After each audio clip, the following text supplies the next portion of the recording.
Hello বন্ধুরা, তোমরা মাত্র দুটো জিনিস দিয়ে কপালকে খুব সহজেই পরিষ্কার করে নিতে পারবে।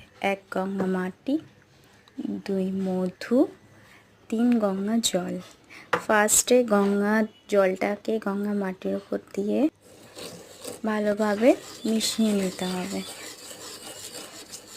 তারপর এটা গোপালের উপর ভালো করে মাখিয়ে দিতে হবে। তারপর মধু ঢেলে আরও একবার ভালো করে মাখাতে হবে। তারপর গঙ্গা জল দিয়ে ধুয়ে ফেললেই দেখো কত সুন্দর, দেখো কি সুন্দর লাগছে গোপালকে। তোমাদের এটা কেমন লাগলো আমাকে অবশ্যই কমেন্টে জানিও।